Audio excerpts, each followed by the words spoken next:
हापुड़ में इसी तरह की राजनीति करने के लिए संजय सिंह के माध्यम से पहुंचे, अब यहां खुद मुख्यमंत्री हैं। दिल्ली में बड़े बड़े दावे किए जाते हैं। मैं आपको दिखाता हूं दिल्ली की घटनाएं। ये स्वाति मालीवाल का ट्वीट है 27 अगस्त 2018 का। अवैध शराब धंधा करने वालों ने दिल्ली में आतंक फैला रखा है।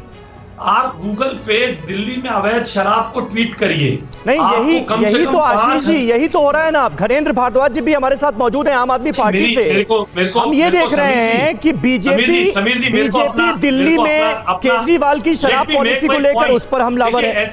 और यहाँ पर जब गुजरात में जहरीली शराब का कहर सामने आता है तो फिर आम आदमी पार्टी हमलावर होती हुई नजर आती है। मेरी बात सुनिए, मेरी बात को पूरा सुनिए। आप अपने प्रति प्रश्न जितने मर्जी पूछिए जी। मेरा कहना यह है, हमें दुख है। 23 जान गई है, एक जान जाने का भी दुख है। किसान ने उगाई फसल की कीमत तय करेगा किसान। किसान खुद अपना मालिक बनना चाहिए। फ्रीडम ऐप डाउनलोड कीजिए और खुद अपना मालिक बने। सरकार कार्रवाई कर रही है। गुजरात एक ड्राई स्टेट है जहां पर शराबबंदी है। कानून, आज देश में जितनी तरह के कानून बने हैं क्राइम को रोकने के, फिर भी क्राइम हो जाता है। सरकार आशीष सर सॉरी, मैं एक आंकड़े आपके सामने में यहाँ पर रख देती हूँ, क्योंकि 2020 में गुजरात पुलिस ने राज्य भर में शराब जब्ती के इसी नियम के तहत 1,53,000 केसेस दर्ज किए थे। 2021 में यह आंकड़ा बढ़कर 1,69,000 हो गया। सवाल सिंपल है सर, राज्य में आपकी सरकार है, क्या माफियाओं में कानून का कोई डर नहीं है? इसीलिए धड़ल्ले से इस तरह के केसेस लगातार बढ़ते जा रहे हैं। 2020 के कंपैरेटिवली तो 2021 में और ज्यादा केसेस हो गए सर। गुजरात की कानून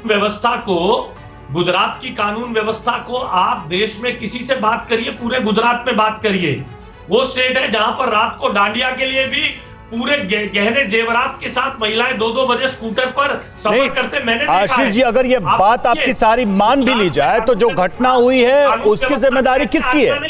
और क्या इसकी जवाबदेही होगी या फिर आप तुलना करके निकल जाना चाहते हैं? हम लौटेंगे इसके ऊपर भी, हम लौटेंगे। ठीक है, आप अपनी बात पूरी करिएगा। और देखिए, गुजरात में जो कुछ हुआ है वो बेहद गंभीर है। जिस तरह की तस्वीरें वहां से सामने आ रही हैं वो झकझोर देने वाली हैं। देखिए कैसे वहां मातम पसरा है, लोगों ने अपनों को खोया है। मामला इसलिए भी तब गंभीर हो जाता है जब बिहार और गुजरात जैसे शराबबंदी वाले राज्यों में इस तरह से अवैध शराब से मौतें होती हैं। और ये मौतें इतनी इस तरह से सामने आई हैं, ऐसा लग रहा था कि 1 या 2 लोगों को ये शराब नहीं पहुंची, बड़ी संख्या में लोगों ने इसे कंज्यूम किया, उनको ये बेची गई।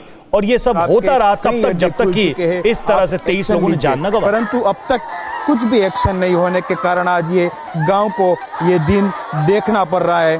और ये इसी एक गांव के 8 से 10 लोगों की मौत हो चुकी है। कौन किसको संभाले, कौन किसको शांत रखे, ऐसी परिस्थिति एक छोटे से गांव की यहाँ पे निर्माण हुई है। महत्व की बात यह है कि तीसरे महीने में यानी मार्च महीने में ही इधर के सरपंच ने पुलिस को और सरकार को बताया था कि इस छोटे से गांव में देसी शराब के कई अड्डे खुल चुके हैं, आप एक्शन लीजिए। परंतु अब तक कुछ भी एक्शन नहीं होने के कारण आज ये गांव को ये दिन देखना पड़ रहा है। और ये 8 से 10 लोगों की मौत हो चुके हैं। हालांकि बताया यह भी जा रहा है कि इसी गांव के और भी 3 से 4 लोग हैं जो अस्पताल में भर्ती। किसान ने उगाई फसल की कीमत तय करेगा किसान। किसान खुद अपना मालिक बनना चाहिए। फ्रीडम ऐप डाउनलोड कीजिए और खुद अपना मालिक बने।